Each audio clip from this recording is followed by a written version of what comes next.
بچوں آج کی کہانی سے ہمیں یہ سبق ملتا ہے کہ ہمیں ہر حال میں سچ بولنا چاہیے. سچ بولنے سے اللہ تعالیٰ مدد کرتے ہیں اور اگر کوئی مصیبت بھی آ رہی ہو تو وہ ٹل جاتی ہے. جس طرح مینا سے غلطی سے شیشہ ٹوٹ گیا لیکن اس نے سچ بولا تو اس کو نقصان نہیں ہوا بلکہ اس کو گفٹ مل گیا. اس لیے آپ کو بھی ہمیشہ سچ بولنا چاہیے. اگر کوئی غلطی بھی ہو جائے تو بتا دینا چاہیے, جھوٹ نہیں بولنا چاہیے. اب ہم چلتے ہیں بچوں اپنے نیکسٹ سیگمنٹ کی طرف. تو بچوں آج ہم آپ کو دکھا رہے ہیں یہ وہ گفٹس ہیں جو ان بچوں کو ملے ہیں جو ریگولرلی ہمیں اپنا ہوم ورک کر کے بھیجتے تھے اور جن کے نام رحمت والے باغ کے اندر آتے تھے. انشاءاللہ کچھ ہی دنوں میں یہ گفٹس ان سب بچوں کے گھر میں پہنچ جائیں گے. اگر آپ اپنا ہوم ورک ہمیں نہیں bھیجتے تو آپ بھی ضرور اپنا ہوم ورک ہمیں ریگولرلی بھیجا کریں. اگر تھوڑا سا کم بھی ہو جائے, پورا نہ بھی ہو, تب بھی بھیجا کریں. تو انشاءاللہ جب نیکسٹ ٹائم گفٹس ملیں گے تب امید ہے کہ آپ کے نام بھی آئیں گے اس کے اندر اور آپ کو بھی وہ گفٹس ملیں گے. تو جن بچوں کو یہ گفٹس ملے ہیں اور رحمت اللہ باغ میں جن کے نام آئے تھے ان سب کو بہت بہت مبارک ہو. اللہ تعالیٰ آپ کو مزید توفیق عطا فرمائے. تو بچوں آج ہم اب نیکسٹ سیگمنٹ میں چلتے ہیں جس کے اندر ہم نماز کی دہرائی کریں گے. ابھی تک ہم نے نماز میں بہت سی باتیں سیکھی ہیں تو انشاءاللہ آج ہم نے جو باتیں سیکھی ہیں ان میں سے کچھ حصے کو ہم ریوائز کریں گے اور کچھ حصے کو ہم نیکسٹ ٹائم ریوائز کریں گے. جب آپ نے نماز شروع کرنی ہے تو اس سے پہلے آپ نے صاف ستھرے کپڑے پہن کے وضو کر کے جائے نماز بچھا کے قبلے کی طرف کھڑے ہو جانا ہے اور آپ نے بالکل سیدھا کھڑے ہونا ہے, جھکنا نہیں ہے آگے کی طرف, گردن نہیں جھکانی. ان پاؤں کے درمیان میں 4 انگلیوں جتنا آپ کی یہ جو ہاتھ کی انگلیاں ہوتی ہیں یہ 4 انگلیوں جتنا آپ کے پاس اس کے اندر گیپ ہونا چاہیے دونوں پاؤں کے درمیان میں. آپ نے بالکل سیدھا کھڑا ہونا ہے, پاؤں بھی بالکل قبلے کی طرف سیدھے ہونے چاہیے. یہ نہ ہو کہ پاؤں ایک سائڈ پہ جا رہا ہے ٹیڑھا اور ایک دوسری سائڈ پہ جا رہا ہے. اپنے ہاتھ جو ہیں دونوں یہ بھی بالکل سٹریٹ رکھنے ہیں, بازو بھی اپنے سٹریٹ رکھنے ہیں اور آپ نے جو اپنی آنکھیں ہیں یہ جائے نماز کے اندر جو قبلے کی طرف جگہ ہے یہاں پر آپ کی یہ آنکھیں ہونی چاہیے. یعنی آپ نے سر سیدھا رکھنا ہے لیکن دیکھنا ہے جہاں پر آپ سجدہ کرتے ہیں اس جگہ پر آپ نے دیکھنا ہے.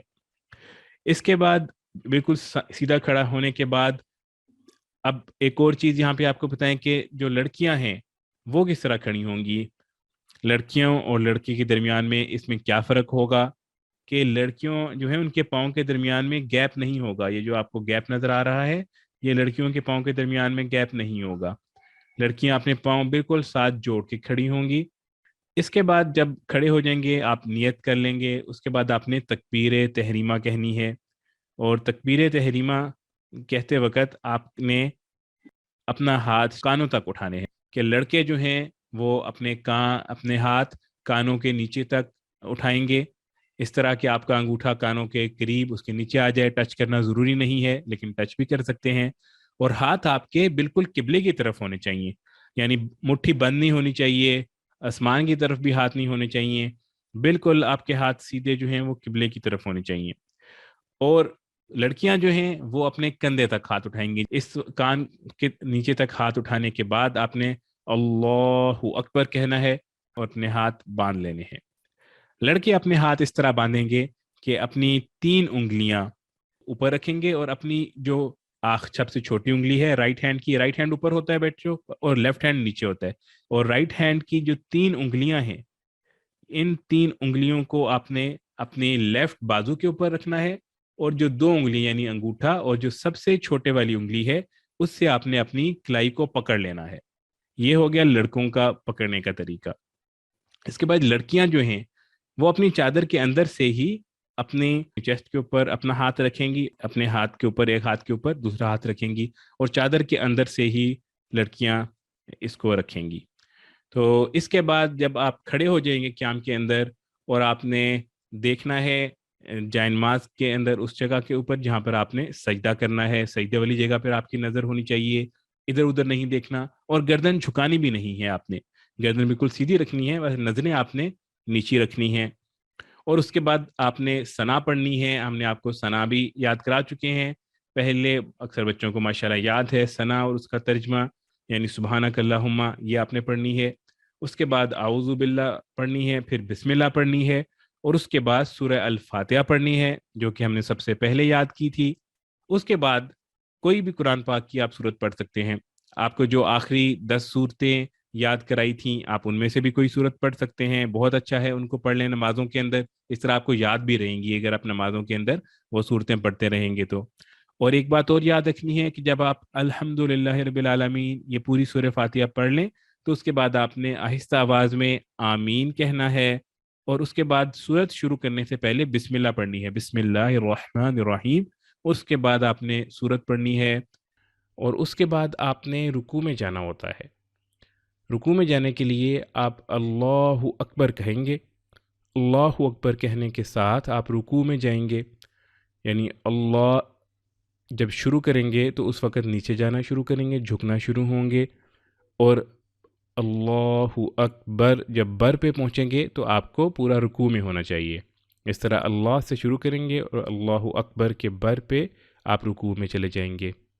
رکوع میں جانے کا یہ طریقہ ہے کہ آپ نے اللہ اکبر کہتے ہوئے جھکنا ہے اور اپنے گھٹنوں کو مضبوطی سے پکڑ لینا ہے دونوں ہاتھوں سے، یعنی رائٹ ہینڈ سے رائٹ گھٹنا اور لیفٹ ہینڈ سے لیفٹ گھٹنا، اس کو پکڑ لینا ہے، اور انگلیاں آپ کی بند نہیں ہونی چاہیے، انگلیاں کھلی ہونی چاہیے، اور دونوں گھٹنوں کو مضبوطی سے پکڑ لینا ہے آپ نے، اور گھٹنوں کے اندر خم نہیں ہونی چاہیے، یعنی گھٹنے آپ کے بینڈ نہیں ہونے چاہیے، بالکل سٹریٹ ہونے چاہیے، آپ کے گھٹنے بالکل سیدھے ہونے چاہیے، اور اسی طرح آپ کی کونیاں بالکل سیدھی ہونی چاہیے۔ جب آپ گھٹنوں کو پکڑیں تو آپ کی کونیاں بالکل سیدھی ہونی چاہیے، آپ کے بازوؤں میں خم نہیں ہونے چاہیے، بازو آپ کے بینڈ نہیں ہونے چاہیے، کونیاں بالکل سیدھی ہونی چاہیے، اور آپ کی کمر اور سر یعنی گردن پیچھے سے وہ بھی برابر سیدھی ہونی چاہیے، یعنی آپ نے اتنا جھکنا ہے کہ آپ کی کمر اور گردن بالکل سیدھی ہو جائے، سر کو زیادہ اتنا بھی نہیں جھکانا کہ نیچے جھک جائے اور بالکل اوپر اٹھانا بھی نہیں ہے، کہ کمر کے برابر برابر ہو سر، اور بالکل کوشش کریں گے سٹریٹ ہو جائے آپ کی کمر۔ رکوع کے اندر اپنے دونوں پاؤں کے درمیان میں دیکھنا ہے آپ نے، یا پھر دونوں پاؤں کے انگوٹھوں کی طرف بھی دیکھ سکتے ہیں۔ جب آپ اس رکوع کی حالت میں جائیں گے اس کے بعد آپ نے رکوع کی تسبیح پڑھنی ہے، اور یہ تسبیح 3 بار کم سے کم پڑھنی ہے، زیادہ بھی پڑھ سکتے ہیں لیکن کم سے کم آپ نے اس کو 3 بار پڑھنا ہے، اور 5 دفعہ بھی پڑھ سکتے ہیں اور 7 دفعہ بھی پڑھ سکتے ہیں، لیکن کم سے کم 3 مرتبہ پڑھنا ہے، اور وہ تسبیح یہ ہے: سبحان ربی العظیم، سبحان ربی العظیم، سبحان ربی العظیم۔ لیکن ایک چیز آپ کو اور بتائیں کہ رکوع کے اندر بھی لڑکوں اور لڑکیوں کے رکوع کے اندر تھوڑا سا فرق ہے، تھوڑا سا ڈفرنس ہے، اس کو بھی اسی طریقے سے دیکھ لیں۔ لڑکیاں اس طرح رکوع کریں گی کہ وہ رکوع میں جاتے ہوئے اتنا جھکیں کہ دونوں ہاتھ گھٹنوں تک پہنچ جائیں، یعنی وہ بہت زیادہ بینڈ نہیں ہوں گی، وہ فل اپنی کمر کو نیچے کر کے سیدھا نہیں کریں گی لڑکوں کی طرح، وہ بس صرف اتنا جھکیں گی، اتنا بینڈ ہوں گی کہ ان کے دونوں ہاتھ گھٹنوں تک پہنچ جائیں۔ اس کے بعد انہوں نے اپنی ہاتھ کی انگلیوں کو کھولنا نہیں ہے لڑکوں کی طرح، انہوں نے بند ہی رکھنا ہے اور اپنے گھٹنے کے اوپر صرف رکھنی ہے، اور اپنے بازوؤں کو انہوں نے اپنے جسم کے ساتھ اپنے پیٹ کے ساتھ بالکل ملا کے رکھنا ہے، الگ الگ نہیں، بازوؤں کو الگ نہیں رکھنا، بالکل اپنے جسم کے ساتھ ملے ہوئے ہوں ان کے بازو۔ تو یہ لڑکیوں کے لیے بہت آسان طریقہ ہے، لڑکوں کے لیے جو ہے آپ کو تھوڑی پریکٹس کرنی پڑے گی، دیکھنا پڑے گا آپ کی کمر سیدھی ہو، کوہنیاں سیدھی ہوں، لیکن لڑکیوں کے لیے بہت آسان ہے، بس آپ نے اتنا جھکنا ہے کہ گھٹنوں تک آپ کے ہاتھ پہنچ جائیں اور ہاتھ جسم کے ساتھ آپ کے ملے رہیں۔ تو یہ تھا ہمارا نماز کے طریقے کی دہرائی کا پہلا حصہ۔ انشاءاللہ اگلی بار باقی نماز کی دہرائی بھی کریں گے انشاءاللہ۔ اب ہم چلتے ہیں اپنے سنتوں کے سبق کی طرف۔ سنتوں میں ہم کھانے کی سنتیں آپ کو بتا رہے تھے، ہمیں ماشاءاللہ کھانے کی بہت سی سنتیں آپ کو بتائی اور بہت سے بچے ماشاءاللہ اس پر عمل بھی کر رہے ہیں۔ آج ہم ان کو تھوڑا سا ریوائز کریں گے، اور ان میں سے جو موٹی موٹی مین سنتیں ہیں ان کو ایک بار ریوائز کریں گے تاکہ آپ ان کو یاد کر لیں، اور کوشش کریں کہ جب بھی کھانا کھائیں تو ان سنتوں پر ضرور عمل کریں۔ اور آپ نے ہمیں بتانا بھی ہے کہ ان میں سے آپ کس کس سنت پر عمل کر رہے ہیں۔ تو کھانا کھانے کی سنتوں میں سب سے پہلے ہے کھانا کھانے سے پہلے دونوں ہاتھوں کو دھونا اور کلی کرنا، اور اس کے بعد بسم اللہ پڑھنا۔ کھانا شروع کرنے سے پہلے بسم اللہ الرحمن الرحیم یا بسم اللہ وعلی برکت اللہ یہ پڑھنا۔ اور دائیں ہاتھ سے کھانا، بچوں ہمیشہ دائیں ہاتھ سے کھانا چاہیے، بائیں ہاتھ سے شیطان کھانا کھاتا ہے، اس لیے بائیں ہاتھ سے بالکل کھانا نہیں کھانا چاہیے۔ اس کے بعد ہے کہ کھانے میں کوئی عیب برائی نہ نکالنا، کھانے کو کوئی بات نہ کرنا، اس کے اندر کوئی عیب نہ نکالنا، جیسا بھی کھانا ملے اس کو آرام سے سکون سے کھا لینا۔ اور کھانا کھانے کے شروع میں اگر آپ بسم اللہ پڑھنا بھول جائیں اور درمیان میں آپ کو جب بھی یاد آئے تو آپ یوں پڑھیں بسم اللہ اولہ و آخرہ، بسم اللہ اولہ و آخرہ۔ اور کھانا کھانے کے بعد برتن کو صاف کر لیں اور کھانے کو ختم کریں۔ بچوں پلیٹ کے اندر کھانا ضائع نہ کیا کریں، رہنے نہ دیا کریں، جتنا ڈالیں اس کو ختم کیا کریں اور برتن کو صاف کیا کریں۔ جب برتن کو صاف کرتے ہیں تو برتن استغفار کرتا ہے، آپ کے لیے دعا کرتا ہے، اس لیے ہمیشہ برتن کو صاف کیا کریں۔ اس کے بعد جب کھانا ختم ہو جائے تو کھانا کھانے کے بعد آپ نے اللہ کا شکر ادا کرنا ہے، اور اس کے لیے ہم نے آپ کو 2 دعائیں بتائی تھیں، ان میں سے جو دعا بھی آپ یاد کر سکتے ہیں کر لیں، اگر دونوں دعائیں یاد کر لیں تو بہت ہی اچھا ہے، اور آپ نے ہمیں یہ دعا یاد کر کے سنانی بھی ہے، یہ بھی آپ کا ہوم ورک ہے۔ میں دعا آپ کو پڑھ کے سناتا ہوں، آپ میرے پیچھے پیچھے پڑھیے گا۔ الحمد للہ الذی اطعمنا وسقانا وجعلنا مسلمین، الحمد للہ الذی اطعمنا وسقانا وجعلنا مسلمین۔